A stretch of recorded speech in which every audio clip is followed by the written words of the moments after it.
Katanya ilmu filsafat haram, ilmu mantik haram, tapi giliran begini mereka berfilsafat tanpa menyebutnya filsafat. Apa kata mereka? Tajsim itu membendakan Allah. Benda itu sifatnya diam, gerak, bertempat. Diam, gerak, bertempat. Ini sifat apa? Benda. Bahasa Arabnya jismun. Allah jismun atau bukan? Allah benda atau bukan benda? Ini selamat pusing nih pagi ini ya. Olahraga otak, Pak. Olahraga otak ini seru. Kalau mau ngikutin, ini bukan kajian berat, ini kajian biasa. Allah benda atau bukan? Hah? Udah mulai panas nih. Allah bukan benda, saya benda. Maka saya butuh tempat. Allah benda bukan? Oleh karena itu kita katakan Allah istawa alal ars. Bukan karena dia memerlukan aras, tapi arasnya yang memerlukan dia. Itu bedanya. Paham? Allah turun, kan ada hadisnya, hadis Bukhari. Bukan berpindah dari atas ke bawah. Kenapa? Untuk apa dia turun? Dia kan lebih dekat daripada orang tadi. Wa idza sa'alaka 'ibadi 'anni, jika hambaku bertanya kepada engkau hai Muhammad tentang aku, katakan aku ini qarib. Kata orang Yaman, garib. Aku ini sangat dekat. Wa huwa ma'akum aina ma kuntum. Dia bersama kamu dimanapun kamu berada. Jadi untuk apa Allah pindah-pindah? Allah dekat kok sama kita. Maka akidah tajsim, akidah menganggap Allah itu benda, itu mereka terjebak pada apa? Menyerupakan Allah dengan sifat makhluk, bukan dengan zat makhluk. Jadi Ibnu Taimiyah terjebak pada apa? Dia tidak menyerupakan zat Allah, tapi dia menyerupakan sifatnya Allah dengan makhluk. Apa arti sifat bahasa Arab? Karakter yang melekat pada zat. Bahwa Ar-Razi ini butuh tempat duduk. Ini mereka punya logika, Pak. Katanya ilmu logika gak boleh dipakai, ilmu filsafat gak boleh dipakai. Padahal ini filsafat nih. Coba bayangkan benda tapi tidak ada tempatnya. Bisa gak, Pak? Bisa. Bayangkan ada benda. Bayangkan Ar-Razi bukan di langit, bukan di bumi, bukan di sorga, bukan neraka. Kalau benda tidak berada di suatu tempat, baru dikatakan tidak ada. Nah, ini logika Ibnu Taimiyah yang dipakai sekarang sama mereka ya. Katanya ilmu filsafat haram, ilmu mantik haram, tapi giliran begini mereka berfilsafat tanpa menyebutnya filsafat. Apa kata mereka? Jika engkau mengatakan Allah tidak berada di suatu arah, maksudnya arah yang tinggi, berarti engkau mengatakan dia tiada. Engkau mulhid, engkau ateis. Jadi dia tuduh kita ateis. Kita balikin. Yang berada di satu arah itu bukanlah Allah, tapi benda. Apakah Anda mengatakan Allah sama dengan benda? Jika iya, selamat, Anda menjadi mujassim, menjisimkan Allah, minimal sifatnya. Benda itu ada fisik, ada yang non fisik, materi ada imateri.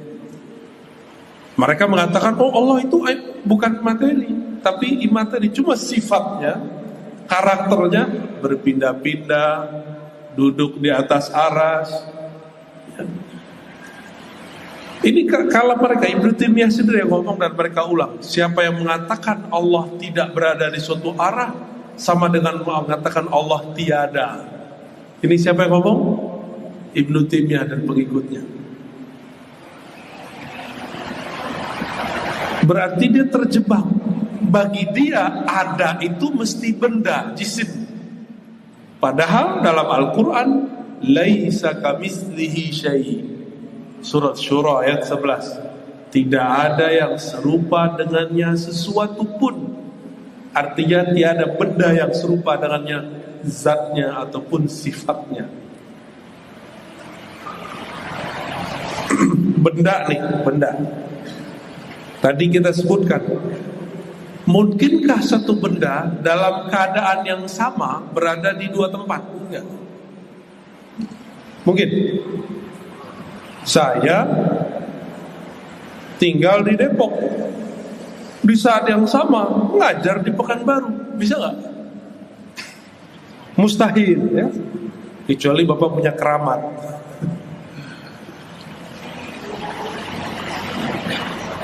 Pergi ke Pekanbaru tapi tidak meninggalkan Depok, bisa nggak? Bapak orang Pekanbaru pergi ke Kuala Lumpur tanpa meninggalkan Kuala Lumpur, bisa nggak? Nggak bisa. Itu akal kita ditolak. Hal-hal yang nggak masuk akal ini kemudian mereka paksakan kepada Allah. Ternyata Ibnu Taimiyah pun menolak orang-orang sebelumnya. Jadi dia punya pendahulu. Ada Abu Ya'la As-Saghuni. Mereka ini juga berdebat. Apakah Allah ketika sepertiga malam terakhir turun dari aras ke langit pertama, bahkan di bawah langit pertama, langit dunia. Jadi di atas bumi sampai ke langit pertama itu disebut langit dunia. Baru di atasnya langit pertama. Apa kata dia? Allah itu, kata mereka ya, Saghuni, Abu Ya'la ini mereka debat. Jika turun ke bumi, ke langit bumi, langit dunia, maka dia meninggalkan aras. Arasnya kosong, Pak. Itu akidah yang lucu bukan? Dibantah oleh Ibnu Taimiyah. Oh enggak, Allah meninggalkan aras, Allah turun dari aras tanpa perlu meninggalkannya. Lebih kacau lagi enggak? Emang ini perdebatan fikih bisa didebat-debatkan begitu? Enggak bisa, ini bukan perdebatan fikih. Maka cukup katakan laisa kamitslihi syai'. Tidak ada yang serupa dengannya. Apa makna istawa? Hanya Allah yang tahu hakikatnya. Apa makna turun? Hanya Allah yang tahu hakikatnya. Gampang nggak? Ya, jadi nggak usah dimakna-maknai, Pak. Siapa yang berpesan begini? Imam-imam kita terdahulu. Imam Syafi'i, Imam Malik, hatta Imam Asy'ari. Apa kata mereka? Ayat-ayat ini ala ma aradahu Allah wa rasuluh. Maknanya sesuai yang Allah maksud, sesuai yang Rasulullah maksud. Ya. Benda itu karakternya gerak, diam, ada di satu arah. Arah ada berapa Bapak Ibu? Ada berapa arah? Depan, belakang, kanan, kiri, atas, bawah. Apa kata Ibnu Taimiyah? Allah itu berada di atas. Bahkan Ibnu Taimiyah menyebutkan suatu hal yang tidak pernah disebutkan oleh Nabi, Allah tidak pernah menyebutkan di Quran, ulama salafus saleh tidak pernah menyebutkan itu. Apa tambahan Ibnu Taimiyah? Ini bid'ah fil aqidah. Istawa bidzatihi. Ada nggak di Quran kata zat untuk istawa? Allah bersemayam di atas aras dengan zatnya. Ini tidak pernah di satu ayat pun. Berarti dia menambah-nambahkan ayat, menambah-nambahkan kalam. Apalagi kata dia syarah hadisun nuzul, dia mengatakan yanzilu ila sama'id dunya bizatihi. Allah turun dari aras ke langit dunia dengan zatnya. Pernahkah Nabi mengatakan begitu? Sepanjang kita mengkaji hadis, tidak ada satupun hadis yang menyebutkan kata zat untuk turun. Apakah ini perkataan saya? Bukan. Ini perkataan muridnya Imam Zahabi. Imam siapa? Ini bukan Ar-Razi, Pak, yang ngomong. Siapa yang ngomong? Imam Zahabi dalam hampir semua kitabnya tentang Ibnu Taimiyah, lalu dia tulis kitab Isbatul Ulum li Ali al-Ghaffar. menetapkan ketinggian. Tinggi di situ nggak mesti tempat. Terhadap Allah yang maha tinggi dan maha pengampun. Apa kata Imam Zahabi? Seandainya Ibnu Taimiyah, guruku, tidak mengatakan dia istawa dengan zatnya, turun dengan zatnya, selamatlah Ibnu Taimiyah. Jadi seandainya Ibnu Taimiyah buang itu, itulah akidah salaf, Pak. Itu benar-benar akidah salaf Ibnu Taimiyah. Seandainya dia membuang lafaz zat.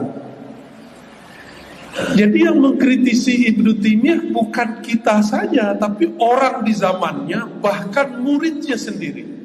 Itu mengkritisi Ibnu Taimiyah. Apalagi kritikusnya, orang-orang yang suka mengkritik Ibnu Taimiyah seperti Imam Subki, Imam Ibnu Jahbal, Ibnul Ala al-Bukhari,